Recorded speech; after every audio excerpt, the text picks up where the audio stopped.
ప్రధాన ప్రతిపక్షం BRS party ఆవిర్భావ దినోత్సవ సభ నిర్వహించడంలో క్లారిటీ లేదా?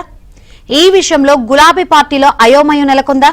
ఏప్రిల్ మాసం గులాబీ పార్టీకి కలిసి రావడం లేదా, లేక కవిత కొత్త పార్టీ ప్రకటన కలవర పెడుతుందా?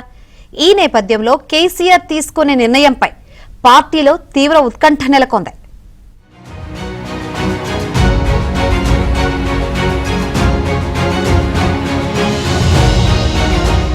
ఎన్నికలకు ఇంకా 2.5 ఏళ్ల సమయం ఉండగానే తెలంగాణ రాజకీయాలు వేడెక్కుతున్నాయి. అధికార ప్రతిపక్ష పార్టీలో ఎత్తుకు పై ఎత్తులు వేస్తూ ప్రజాక్షేత్రంలో బలపడే ప్రయత్నానికి వ్యూహరచన చేస్తున్నాయి. అధికార కాంగ్రెస్ వివిధ కార్యక్రమాలతో ప్రజల్లోకి వెళ్లే ప్రయత్నం చేస్తుంటే, ఇదే సమయంలో ప్రధాన ప్రతిపక్షం బీఆర్ఎస్ పార్టీ తన ఉనికిని కాపాడుకునే ప్రయత్నం చేస్తోంది. 2023 అసెంబ్లీ ఎన్నికల్లో ఓటమి తర్వాత బీఆర్ఎస్ క్యాడర్ నేతల్లో నైరాస్యం నెలకొంది.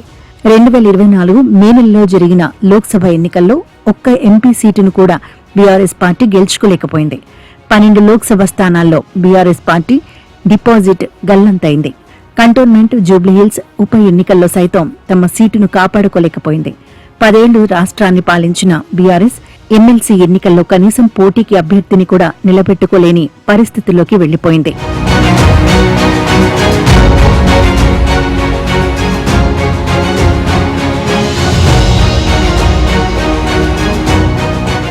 ఇదిలా ఉంటే మాజీ సీఎం బీఆర్ఎస్ అధినేత కేసీఆర్ వ్యవహార శైలిపై ఆ పార్టీ నాయకులు, కార్యకర్తల్లో అసంతృప్తి ఉన్నట్లు తెలుస్తోంది. పార్టీ నాయకులకు, క్యాడర్కు అందుబాటులో ఉండి ధైర్యం నింపాల్సిన సమయంలో కేసీఆర్ ఫామ్ హౌస్ కు పరిమితం కావడంతో క్యాడర్లో గందరగోళానికి గురిచేస్తోంది. అసెంబ్లీ సమావేశాలకు సైతం కేసీఆర్ దూరంగా ఉంటున్నారు. మొదట్లో ప్రభుత్వానికి కొంత సమయం ఇచ్చిన తర్వాత ప్రజా సమస్యలపై పోరాటం చేస్తామని కేసీఆర్ చెప్పినప్పటికీ 2.5 ఏళ్లు గడిచినా గులాబీ బాస్ బయటకు రాకపోవడంతో బీఆర్ఎస్ పార్టీలో నిరాశ నెలకొన్నట్టు తెలుస్తోంది. అడపాదడపా ఫామ్ హౌస్ కు పార్టీ నేతలను పిలిపించుకుని కేసీఆర్ దిశానిర్దేశం చేస్తున్నారు.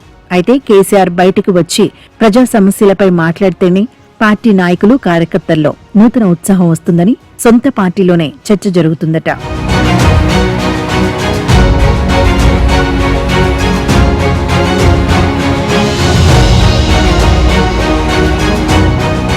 ఇదిలా ఉంటే ఏప్రిల్ 27వ తేదీ బీఆర్ఎస్ పార్టీ స్థాపించిన రోజు. ఈ నేపథ్యంలోనే పార్టీ ఆవిర్భావ దినోత్సవం లేదా ప్లీనరీ నిర్వహణపై బీఆర్ఎస్ నాయకత్వం కన్ఫ్యూజన్లో ఉన్నట్లు తెలుస్తోంది. 10 ఏళ్లు అధికారంలో ఉన్నప్పుడు బీఆర్ఎస్ పార్టీ సంస్థాగత నిర్మాణంపై దృష్టి పెట్టలేదనే వాదన కూడా ఉంది. పార్టీ వ్యవస్థాపక దినోత్సవం, సభలు, సమావేశాలు లాంటివి కూడా ఏర్పాటు చేయలేదు.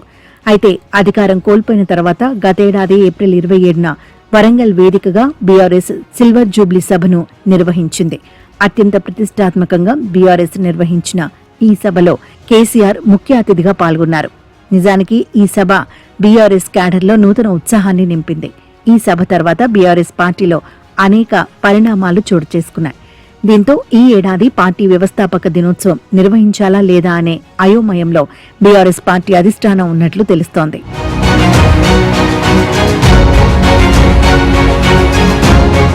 నిజానికి ప్రస్తుత పరిస్థితుల్లో బీఆర్ఎస్ అధినేత కేసీఆర్ బయటకు రావాలని ఆ పార్టీ నాయకులు, కార్యకర్తలు బలంగా కోరుకుంటున్నారట. ప్రస్తుతం బీఆర్ఎస్ వర్కింగ్ ప్రెసిడెంట్ కేటీఆర్, మరో ముఖ్య నేత హరీష్ రావులు పార్టీలో అన్నీ తామై వ్యవహరిస్తున్నారు. అయినప్పటికీ కేసీఆర్ బయటకు వస్తే తప్ప అధికార కాంగ్రెస్ దూకుడుకో అడ్డుకట్ట పడదన్న అభిప్రాయంతో గులాబీ శ్రేణులు ఉన్నాయట. ఇందులో భాగంగా ఈ నెల 27న పార్టీ ఆవిర్భావ సభను నిర్వహించాలని, సభకు కేసీఆర్ సైతం హాజరు కావాలని ఆ పార్టీ నాయకులు కోరుతున్నారట. ఎన్నికలకు మరొక 2.5 ఏళ్ల సమయం ఉన్న నేపథ్యంలో ఆవిర్భావ సభతో కేసీఆర్ ప్రజల్లోకి వస్తే పార్టీకి పూర్వ వైభవం వస్తుందని గులాబీ క్యాడర్ గట్టిగా నమ్ముతోందట. ఇదే సమయంలో బీఆర్ఎస్ పార్టీని ఏప్రిల్ నెల సెంటిమెంట్ వెంటాడుతోంది.